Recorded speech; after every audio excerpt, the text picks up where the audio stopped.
आप 11 साल से हैं, 10.5 साल से हैं, मोदी जी की सरकार 10.5 साल से यहाँ पे है, लेकिन हक़ाइक़ ये हैं कि अभी तक जो वादी कश्मीर में भारतीय जनता पार्टी का फेस है, 2 ख़वातीन, आप और डॉक्टर दरख्शान राबी, 2, और आपके से पहले जो कुछ लोग आए थे वो भी अब बहुत ज़्यादा नुमायाँ नज़र नहीं आ रहे हैं। और ex ministers, ex MLCs, ex MLAs पे जब हम नज़र डालते हैं तो एक हमें मिलते हैं वो रफ़ीक साहब उधर के कुपवारा डिस्ट्रिक्ट के, जिन्होंने भारतीय जनता पार्टी ज्वाइन किया। और जम्मू में तो कुछ लोगों ने किया, डॉक्टर शहनाज गनाई, मुश्ताक बुखारी साहब जो एमएलसी भी थे, एमएलए भी थे और मिनिस्टर भी थे।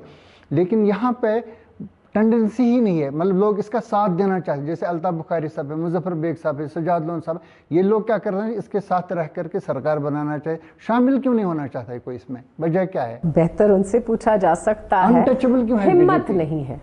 इसमें हिम्मत की क्या जरूरत है? मैं बताऊं आपको, जैसे दरख्शाना जी ने ज्वाइन किया, मैंने ज्वाइन किया, या बाकी उस टाइम पे 2014 में इलेक्शन लड़े, ये पता था हम सबको कि शायद हम नहीं जीत पाएंगे, या शायद की बात ही छोड़िए, हम हारेंगे ही हारेंगे। लेकिन एक प्रेजेंस तो दिखा दी, एक अपनी जगह तो बना दी।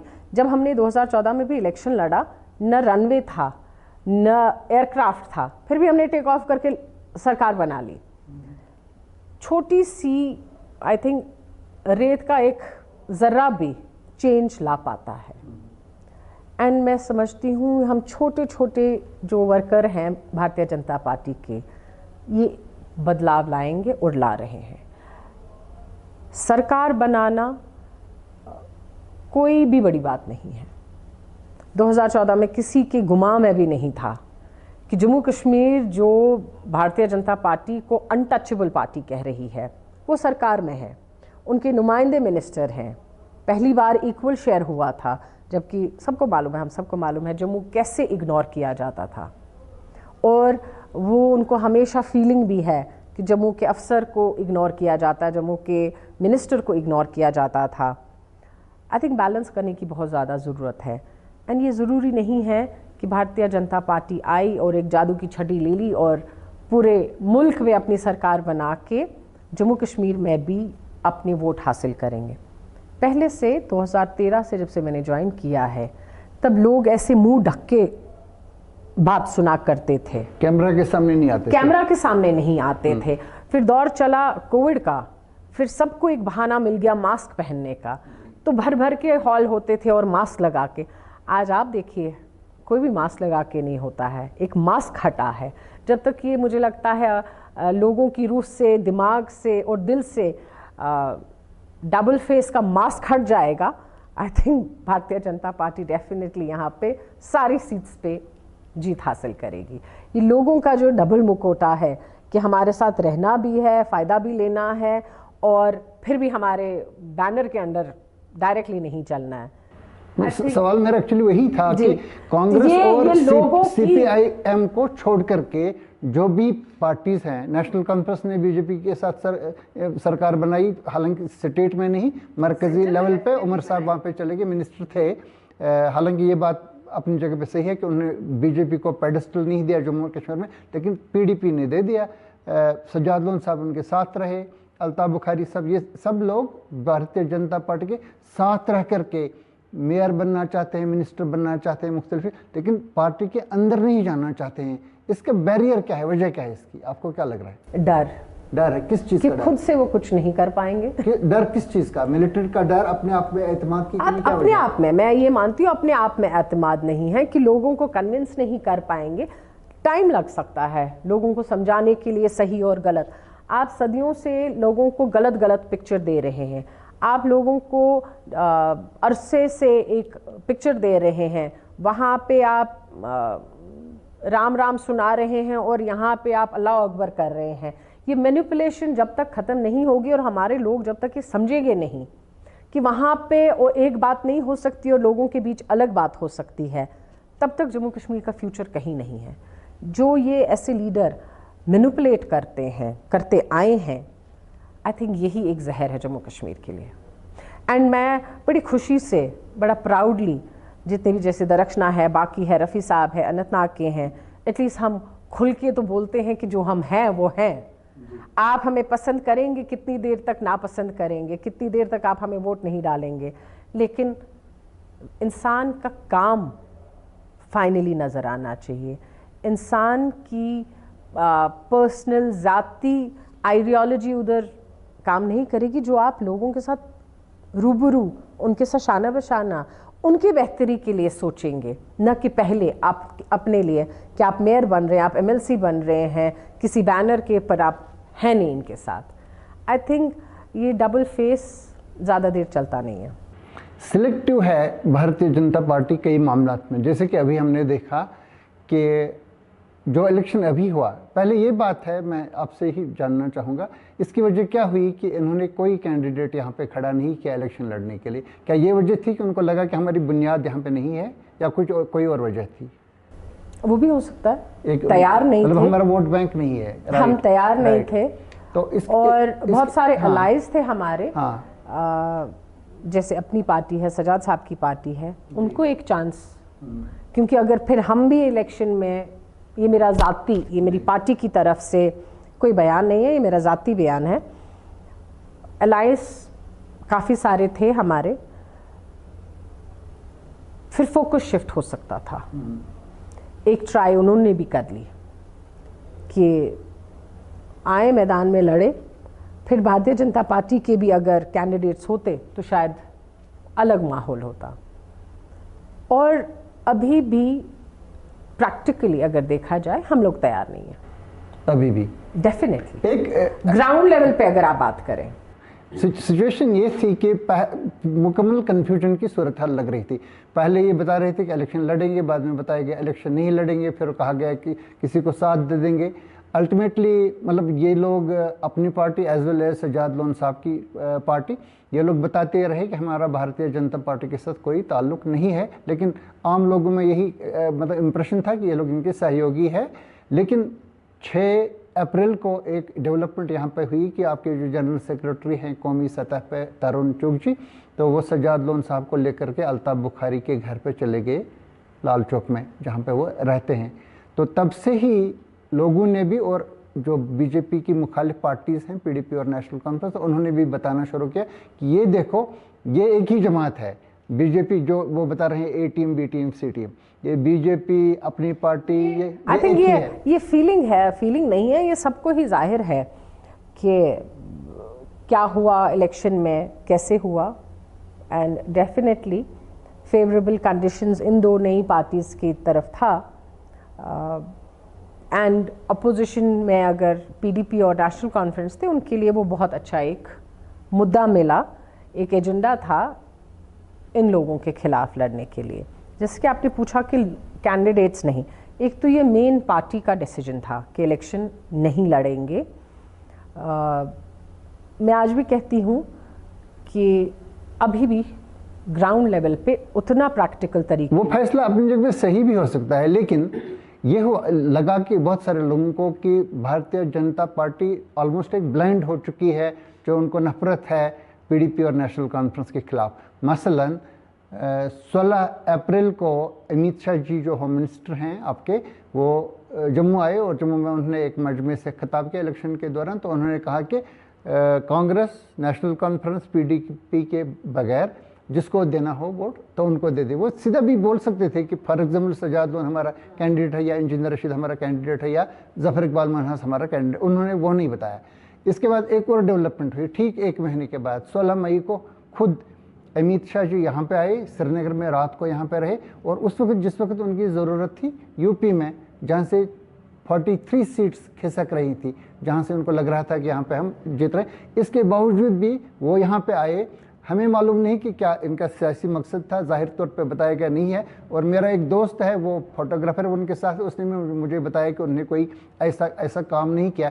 लेकिन लोगों में एक इम्प्रेशन ये है कि ये सिर्फ इस वजह से आए कि इंश्योर कर लें कि महबूबा मुफ्ती और उमर अब्दुल्ला ये इलेक्शन हारनी चाहिए। आप इस बारे में क्या बात की, क्लैरिटी क्यों नहीं थी बीजेपी में उस टाइम? वो अगर आए तो ये मेरी फीलिंग है, और ये मैं बताना चाहूँ कि कश्मीर इम्पॉर्टेंट है दिल्ली के लिए। ठीक, उनका यूपी छोड़ के कश्मीर आना कश्मीर इम्पॉर्टेंट है। तो एलाइज बनाना ना, कोई अपने साथ रखना है जो बताना है कि ये हमारा कैंडिडेट है। देखिए, जब एलाइज ही जम्मू कश्मीर के जिससे हालात हैं, फिर एलाइज नहीं रहते, वो डायरेक्टली बीजेपी में आ जाते हैं। वो बेटर था। सियासी जो मूव किया गया, जब सब लोगों को नज़रबंद किया जा रहा था, फिर नेशनल कॉन्फ्रेंस से बहुत कम लोग निकले, लेकिन पीडीपी से, कांग्रेस से बहुत सारे लोग बन के अलग अलग नई पार्टीज बनाई। एक चेंज देखने की ज़रूरत थी कि ये वहाँ से निकल के यहाँ पे क्या रिजल्ट आएगा। जम्मू कश्मीर एक इजी सब्जेक्ट नहीं है किसी के लिए भी। मुझे लगता है खुद नेशनल कॉन्फ्रेंस भी अगर पार्लियामेंट इलेक्शन में आ गई, पार्लियामेंट इलेक्शन की बात करें, सेंट्रल कश्मीर मेजॉरिटी रूला साहब ने हासिल कर। That was a community based vote. कैसे? शिया vote.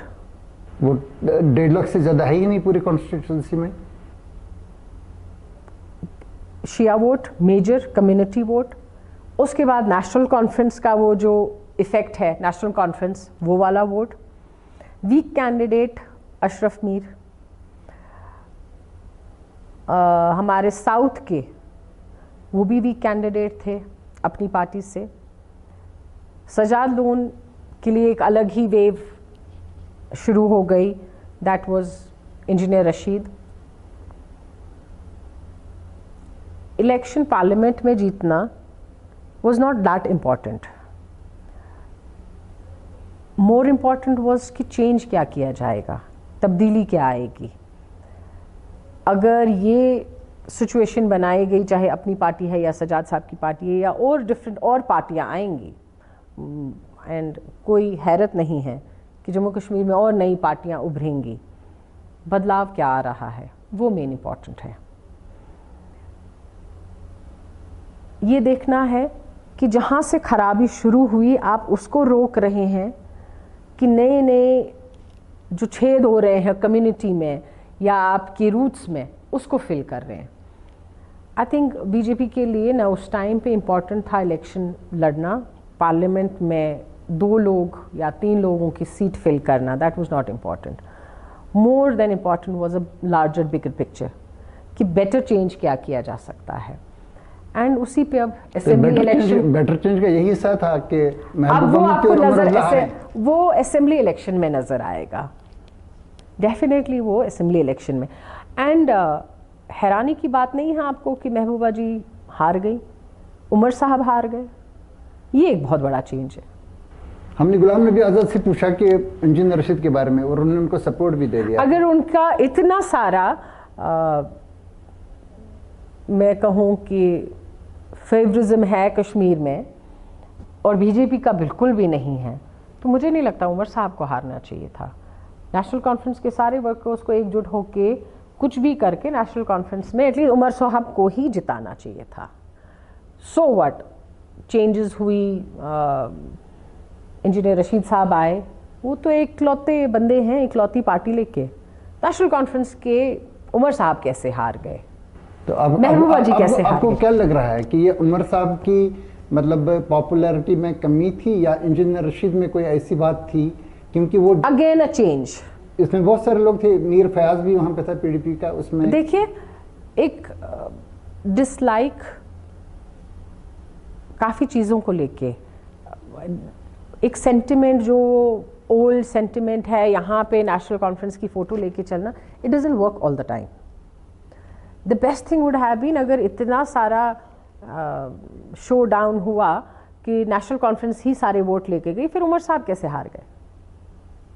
I have this is a bigger and larger picture. Umar साहब नहीं हारते, उमर साहब नहीं हारते, उसमें बहुत सारी खामियां थी। बाकी इलेक्शंस जो लड़ रहे थे, कैंडिडेट्स जो थे, हालात जैसे बनाए गए, एंड महबूबा जी नहीं हारनी चाहिए थी।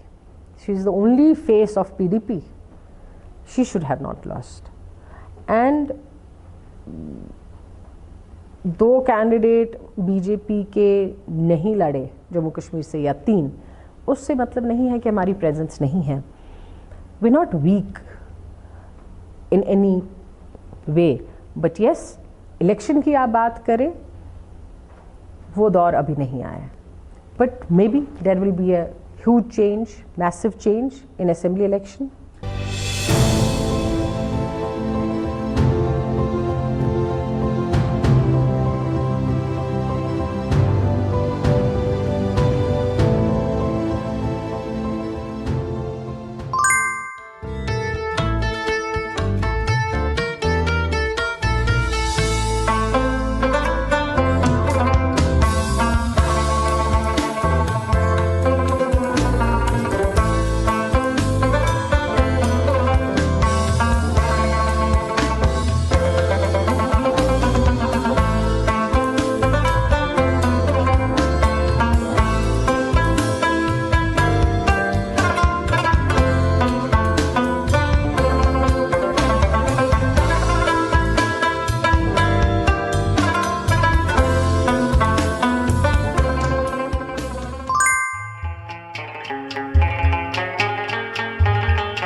पहाड़ी जो कम्युनिटी है उनको जो अभी ये शेड्यूल कास्ट का दर्जा दिया गया और इसको लेकर के भी मतलब वोट हासिल करने की कोशिश की, हालांकि बाद में लड़ी तो नहीं भारतीय जनता पार्टी। वो एक बहुत अच्छा हमारे लिए एक इशू था, नहीं, एक अच्छी अपॉर्चुनिटी जो हम जीत सकते थे। जी, लेकिन दूसरी तरफ से जब हम देखते हैं तो बहुत सारे नौजवान हमें ऐसे मिलते हैं जो कहते हैं कि पहले हमारे पास 40-45% की रिजर्वेशन होती थी, बाकी ओपन मेरिट के लिए होता था 55% और 60%। अब इन्होंने इसको घटा करके 30 और 35% पे पहुंचा दिया है, क्योंकि उन्होंने 10% के बदले 20% कर दिया एसटी को। इसी तरह से दूसरी कैटेगरीज को भी बढ़ा दिया, जिसका नुकसान भुगतना पड़ रहा है ओपन मेरिट वाले लोगों को, और इसके लिए वो भारतीय जनता पार्टी की पॉलिसीज़ को और सरकार को जिम्मेदार ठहरा रहे हैं। क्या कोई इस किस्म का कोई परसेप्शन है, इस किस्म का कोई एक्नॉलेजमेंट है भारतीय जनता पार्टी में कि इसको दुरुस्त करके ओपन मेरिट को पॉपुलेशन के रेशो के हिसाब से देना चाहिए मौका? मेरे अंदाजे से नहीं है, अभी नहीं है ऐसा कुछ। SC ST पहाड़ी ये पैन इंडिया इशू था, ये सिर्फ पर्टिकुलर हमारे यहाँ का नहीं इशू था। यहाँ पे 10% था एसटीज के पास, अब उनको 20% दिया गया। काफ़ी टाइम से उनकी डिमांड थी कि हमें एसटी बना लें, एसटी बना दें। ये डिमांड नहीं थी कि हमें 20% दे दें। लेकिन अभी ऐसी कोई विचार नहीं है, न सुनने को आया है कि कोई इसमें चेंज किया जाएगा। तो अभी मतलब आपका, हम ये कह सकते हैं, फिर अंदाज़ा लगा सकते हैं कि ये जो ओपन मेरिट वालों का गुस्सा है ये तो जायज़ है। नहीं, जायज़ नहीं, मैं नहीं कह रहा हूँ जायज़ है, मैं ये कह रहा हूँ कि इसका इम्पैक्ट पड़ जाएगा जो आप इलेक्शन लड़ेंगे। मिसाल के तौर पर ये जो नौजवान है कि अब आप देख रहे हैं ये 60-70% पॉपुलेशन तो इन्हीं लोगों की है, और इनका जो जम्मू कश्मीर में भी है जो इनका मतलब तनासुब है बेरोज़गारी का, वो भी बड़ी हद तक बहुत ज़्यादा है इस वक्त। तो देखिए, इसको लेके कभी सियासत नहीं की जा रही है बीजेपी में। अगर करते तो रजौरी अनंतनाग वाला जो है, अनंतनाग रजौरी सीट, उसी पे कंटेस्ट करके पहाड़ी वोट लेके या बाकी निकाल सकते थे। इस सोच को लेके कि एक कम्युनिटी को आप नाराज़ कर रहे हैं या एक कम्युनिटी को आप कुछ दे नहीं रहे हैं, दे रहे हैं, तो इसमें आपका इम्पैक्ट क्या पड़ेगा election. I think we have bigger idea and plans than this, just gaining vote। जब हम 2019 5 अगस्त के पहले सिचुएशन और उसके बाद वाली सिचुएशन का मुकाबला करते हैं तो एक नुमायां फ़र्क है, जिसके बारे में भारतीय जनता पार्टी का दावा ये है कि यहाँ पे लोग अमन का साथ देना चाहते थे, वो दहशतगर्दी के खिलाफ थे। अब इनको कोई मौका नहीं मिल रहा था, ये लोग इनको सस्टेन कर रहे थे सेपरेटिस्ट सेंटिमेंट को, भारतीय ये जो नेशनल कॉन्फ्रेंस और PDP और दूसरे लोग, तो हमने ये दरवाज़ा बंद कर लिया, इस वजह से ये तब्दीली है। लेकिन आपके जो मुखालिफिन हैं, इंक्लूडिंग दीज टू पार्टीज़ जिनका मैंने नाम लिया, पीडीपी और नेशनल कॉन्फ्रेंस, ये लोग बता रहे हैं कि ये तब्दीली कुछ नहीं है, ये सिर्फ इस वजह से है कि यहाँ पे फ़ौज का दबाव है, पुलिस का दबाव है, लोग डरते हैं अगर बात करेंगे तो हमें हमारे खिलाफ एफआईआर लग जाएगा, पुलिस स्टेशन पे बुलाया जाएगा। तो आपको ज़ाती तौर पे आपको क्या आप किस नज़र से इसको देख रहे हैं? क्या ये ऑर्गेनिक एक चेंज है यहाँ की सिचुएशन में? क्योंकि एक नुमाया फ़र्क है, पहले फ्यूनरल प्रोसेशन होते थे जिसमें हज़ारों लोग शामिल हो जाते थे, फिर इस पर गोली चलती थी, पैलेट चलता था, लोग जख्मी होते थे। मैं इसको बेहतर बताऊं, एक फ्राइडे का किसी का जनाजे पे आप जा रहे हैं, अगली फ्राइडे आप भूल गए होते थे कि इसका जनाजा इस फ्राइडे क्यों उठ रहा है। वो विश्व सर्कल चलता था, एक फ्राइडे प्रोसेशन चल रहा है, उधर फायरिंग में कोई मर गया, फिर ऐसी बड़ी सारी फ्राइडेज जुड़ जाती थी। शुक्र अल्हम्दुलिल्लाह ये देखने को नहीं मिल रहा है, हर फ्राइडे किसी का जनाजा देखने को नहीं मिल रहा है। एक डिक्लाइन चेंज जो थी इकॉनमी में, दुकान वाले दुकानदार फ्राइडे कभी दुकान पे बैठे नहीं हैं, वो हॉलीडे होती थी क्योंकि उनको मालूम था तक फ्राइडे कुछ न कुछ होने वाला है, यहाँ से जुलूस निकलेगा, क्रॉस फायर होगा, हम मर सकते, तो दुकानों की शटर बंद होती थी। कोई भी दिन मुकम्मल किया जाता था, आज हड़ताल है। रीज़न क्या है? उस साल उस तारीख को ऐसा हुआ था। जो रोज़गार के लिए बाहर निकला है उसको क्या मतलब है आपके उस तारीख को, उसमें कौन गुजरा था, कौन क्या हुआ था? उसको तो बच्चों को पालना है, उसको तो खुद का पेट पालना है। ये चीज़ें रुक गई। नए बच्चे, नई जनरेशन के बच्चे, ये हमारे यहाँ नहीं है, सिर्फ जम्मू कश्मीर की नौकरियाँ नहीं हैं, ये ऑल पैन इंडिया है, आई थिंक ना पैन वर्ल्ड है कि रिसेशन हुआ, नौकरियाँ कम हुई। कोविड के बाद जितने भी मुझे लगता है जम्मू कश्मीर के लोग बाहर काम करते थे वो घर लौट के आए। पहली बार जम्मू कश्मीर में 21-22 से लेके एज के लोग अपना कारोबार चला रहे हैं और अपनी किश्त बैंक को दे पा रहे हैं। रीज़न इज़ बिना ब्रेक बाज़ार बंद हुए। मेरे महकमे की बात करें, 4.5 लाख लोग खादी विलेज इंडस्ट्री बोर्ड से अभी तक लोन फाइनेंशियल हेल्प ले चुके हैं। 4.5 लाख लोग, 803 करोड़ पैसा हम दे चुके हैं, सब्सिडी अमाउंट, मार्जिन मनी। ये बहुत बड़ा रकम है जो यूटिलाइज हुआ है, पहले नहीं होता था। मैं बाकी महकमों की बात नहीं करूँगी, मैं अपने महकमे की बात करूँगी। स्कूल जाना, कॉलेज जाना ये ख्वाब था। ग्रेजुएशन मुझे लगता है 6-6 साल में होती थी। MBBS जो 90 में कर चुके हैं वो फिर 2000 में पास आउट हुए हैं जब हालात बेटर हुए। आप कौन सी छोटी सी माइन्यूट से माइन्यूट चेंज बताएं कि ये बता रहे हैं कि फोर्सेस तो नहीं बच्चों को रोक रहे हैं कि स्कूल जाइए, फोर्सेस तो नहीं रोक रहे हैं कि बच्चे बिजनेस करेंगे। फोर्सेस ने जो भी काम किया है अभी तक बेहतरी के लिए काम किया। इनकी रजीम में खामखा लड़कों को उठाया जाता था, सुबह उठाया जाता था 20,000 में, शाम को घर लौटाया जाता था। ये दौर मैंने देखा है, मेरे वालिद के टाइम के दौर में मैंने देखा है। आज उठाया गया, इंटरोगेट किया, शाम को 30,000 दिए, लड़का घर आ गया, फिर हफ्ते बाद ये विश्व सर्कल वापस चलता था। एंड देन वो बोलता मैं जितना उतरे, मैंने परसों ही तो आपको 30,000 दिए, फिर उठा के मुझे लेके जा रहे हो। सो ये बिजनेस इनका बंद हो गया। LOC यहाँ पैसा आना, चाहे हवाला हो, चाहे मनी लॉन्ड्रिंग की बात करें या कोई भी ट्रेड को लेके जो पैसा यहाँ आता था मिलिटेंसी के लिए आता था। मिलिटेंसी मीन्स आपके अपने लोगों को मारने के लिए, वो रुक गया है। क्यों? आज हर चीज़ पे अकाउंटेबिलिटी है, प्रेशर है, डेफिनेटली प्रेशर है कि आप गलत चीज़ और दोबारा जम्मू कश्मीर के लिए नहीं सोच सकते। प्रेशर है, आज अफसर भी सोच के काम कर रहा है, आज अफसर सोच के बिल पास कर रहा है। प्रेशर ये है। अब आपके अंदर सदियों 60 साल की गंदी आदत है, वो इजीली तो नहीं जाएगी। करप्शन ठूस ठूस के आपने अपने अफसरों में भी दिया था, अपने लोगों में भी, वर्करों में भी, बाकी लोगों में भी, कि पैसे के बगैर, मिलिटेंसी के बगैर, थ्रेट के बगैर सोचना ही नहीं है। ऑब्वियसली ये प्रेशर है कि ये नहीं दोबारा चलेगा? क्यों नहीं है चेंज? कौन सी जगह ऐसी होती थी जहां स्टोन पेल्टिंग नहीं होती थी, आज क्यों नहीं है? वो लोग क्यों नहीं? आज पत्थर कम हो गए कि लोग कम हो गए? स्टोन पेल्टिंग का कहीं आपको एपिसोड देखने को नहीं मिलता है। कोई तो वजह होगी, मैं आपसे ही पूछ लूं, क्या वजह है स्टोन पेल्टिंग नहीं हो रही है?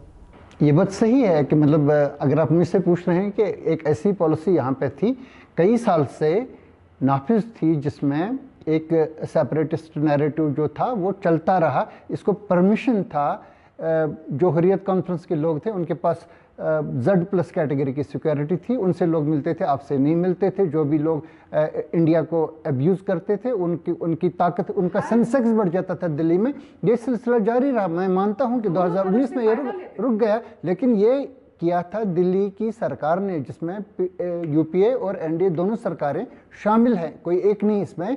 ये परमिसिवनेस जो है 99 से हम मैप कर रहे हैं, पूरा 2019 तक ये 20 साल यहाँ पे रही। इसके लिए आप कैसे दोष दे देंगे यहाँ के PDP को, नेशनल कॉन्फ्रेंस को? बिल्कुल दे सकते हैं। आप यहीं के लोग हैं, आपको मालूम है सही गलत, आपको मालूम है कि जम्मू कश्मीर के लिए क्या ज़रूरत है, क्या नहीं ज़रूरत है। आप वही हालात क्रिएट कर रहे हैं। अगर आप भारतीय जनता पार्टी की बात करें, बाहर के लोग हैं, उनको आपके जम्मू कश्मीर के बारे में ज़्यादा नहीं पता है, ये आम इंसान सोच सकता है। बट हमारे जो लोग हैं उनको मुझसे ज़्यादा, कश्मीरियों से ज़्यादा कश्मीरियत के बारे में मालूम है। फारूक अब्दुल्ला आपके अपने लीडर थे, महबूबा आपकी अपनी लीडर थी। क्यों तब ये चीज़ें बदली नहीं? क्यों लड़कों को मिलिटेंसी की ओर पुश किया जाता था? क्यों बढ़ावा दिया जाता था? एक एटीट्यूड कि मैं आज पकड़ा गया, सुबह छोड़ दिया जाऊंगा। ये सेंस जब तक आपको करेक्ट एंड सही और गलत का फ़र्क एक इंसान में नहीं आता है, जायज़ और नाजायज़ का फ़र्क जब तक इंसान को समझ नहीं आता है, तब तक वो सुधर नहीं सकता। नहीं, मैं तो ये बता रहा हूँ कि मतलब जो रेड लाइन्स ड्रॉ करनी चाहते हैं दिल्ली को, चाहे वो UPA सरकार थी चाहे NDA सरकार थी, वो रेड लाइन्स नहीं है जो 2019 के बाद खींची गई कि आप ऐसा नहीं कह सकते हैं, आप ऐसा नहीं कह सकते। वही तो चलती थी ना, एक किस्म की पॉलिटिक्स, बिल्कुल डबल पॉलिसी चलती थी। वो चलती थी और ये सस्टेन कर रहे थे दिल्ली में बैठे लोग। वो जो भी इंडिया को अब्यूज़ करता था, उनके खिलाफ आवाज़ बुलंद करता था, उसको वो गले लगाते थे दोनों सरकारें। तो ये सिलसिला मैं मानता हूँ, आपको इसके लिए क्रेडिट देता हूँ, आपकी सरकार को। ये बहुत बड़ा क्रेडिट है, ये एक क्रेडिट है। लेकिन अभी हम देख रहे हैं कि जब यहाँ पे यूनियन टेरिटरी में पहले असेंबली इलेक्शन की बात हो रही है, हमारे एक सरकर्दा लीडर दिल्ली में जाकर के ये बात बता रहे हैं कि जमात इस्लामी को यहाँ पे इलेक्शन में पार्टिसिपेट करना चाहिए। सुबह का बोला शाम को घर है, उसको बोला मत कहो। लेकिन इसको लेकर के दूसरे लोग ये बता रहे हैं कि आप क्या वही लोग, मतलब जो मुफ्ती साहब की वो पॉलिसी थी कि जो भी सेपरेटिस्ट हैं उनको आप सामने करो, उनके ज़रिए से एक सियासी खिला जो है उसको पुर कर लो, क्या वही पॉलिसी यहाँ पे चलानी है? एक सवाल या निशान बन चुका है भारतीय जनता पार्टी के लिए, क्योंकि यहाँ कोई ऐसी बात नहीं कर सकता जब तक उसको दिल्ली का आशीर्वाद ना हो। नहीं, यहाँ कोई भी बात कर सकता है और दिल्ली सुनती है। दिल्ली फिर वही करती है जो जम्मू कश्मीर के लोगों के लिए सही है। फ्रीडम ऑफ स्पीच आज़ादी से हमें मिल चुका है, तो किसी भी पार्टी के लिए कोई भी बात करना मुश्किल नहीं है, कोई भी बात कर सकता है। बट फाइनली असेंबली इलेक्शन में क्या होगा उसके लिए अभी दिल्ली दूर है कि इलेक्शंस का सही टाइम, कौन नुमाइंदे होंगे, भारतीय जनता पार्टी कितनी सीट्स पे लड़ेगी, जो ABCD पार्टी है वो कैसे लड़ेंगी, रिजल्ट क्या होगा। ABCD का मतलब क्या है? ये जो अलाइज बीजेपी की, अलाइज बीजेपी की नहीं मैं बोलूँ, मैं बहुत सारी और पार्टीज आ सकती हैं, और सारी ये PDP है, नेशनल कॉन्फ्रेंस है, अपनी पार्टी है, PC है, और भी पार्टियां हैं बहुत सारी। तो कौन किस रुझान पे चलेंगे। लेकिन मैं आपको बताऊं, भारतीय जनता पार्टी का पूरा फोकस जम्मू कश्मीर की बेटरमेंट के लिए है। इट्स नॉट इम्पॉर्टेंट हम सरकार में यहाँ रहेंगे और यहाँ पे हालात ख़राब फिर से नहीं होने दिए जाएंगे। जैसे ही आपने बहुत लाइट तरीके में बताया कि डेफिनेटली ये चीज़ें सुधरी हैं, जैसे फ्राइडे के प्रोसेशन, ये बहुत एक हल्के अंदाज में कोई कह देता है, या सेपरेटिस्ट इन लोगों का रुक गया ये सब अपने कैलेंडर देने, जो भी पैरामीटर्स हैं हम देखते, मैंने इससे एक बहुत बड़ा फैक्टर, चाहे स्टोन पेल्टिंग, पैसे दे के 500 रुपये छोटे बच्चों के हाथ में पत्थर थमा देना, ये छोटी छोटी बातें जो हैं, इससे एक बहुत फैक्टर पे जो असर पड़ा है वो कैजुअल्टीज़, जो हर हफ्ते कैजुअल्टी होती थी, हर जगह मॉर्बिडिटी केसेस होते थे। मैं एज अ डेंटल सर्जन काम किया है, मुझे याद है जब स्टोन पेल्टिंग होती थी, किसी के जबड़े पे पत्थर आने से उसकी लाइफ पे क्या इम्पैक्ट आता है, किसी का सर फूट के, आँख फूटना पत्थर से, ये लगता है जी पत्थर फेंक लिया, उसकी लाइफ पे क्या असर होता है। एज अ डॉक्टर ये मैंने फील किया है, या वो उसी पत्थर से मर जाता था पहुँचते पहुँचते ही। ये छोटी छोटी बातें जो है एक बहुत बड़ा इम्पैक्ट है कि हमारे कश्मीर में एटलीस्ट मार धाड़ नहीं हो रही है। एंड मुझे लगता है अगर भारतीय जनता पार्टी कभी यहाँ पे सरकार ना बनाए, लेकिन जम्मू कश्मीर का एक एक इंसान जिंदा रहे, वो काफ़ी है।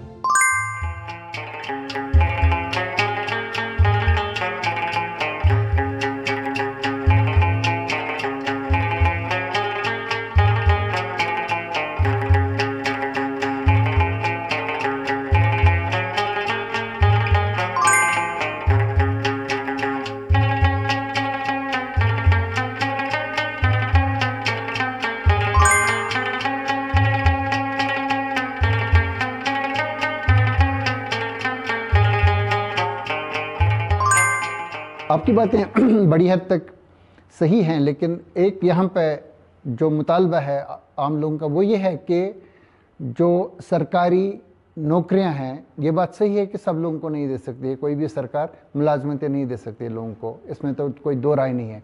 लेकिन हम देख रहे हैं कि यहाँ पे कई शोबों में, जैसे कि हेल्थ का आप ले लें, बिजली का महकमा ले लें, बहुत सारे महकमे खाली हो चुके हैं, पिछले कई दहाइयों से यहाँ पे रिक्रूटमेंट्स नहीं हुई हैं, हॉस्पिटल्स खाली हो चुके हैं। अभी हमने स्कीम्स का भी देख लिया था, वहाँ पे तकरीबन 5,000-6,000 का स्टाफ हुआ करता था, अब 1,800 तक वो स्टाफ पहुँच चुका है।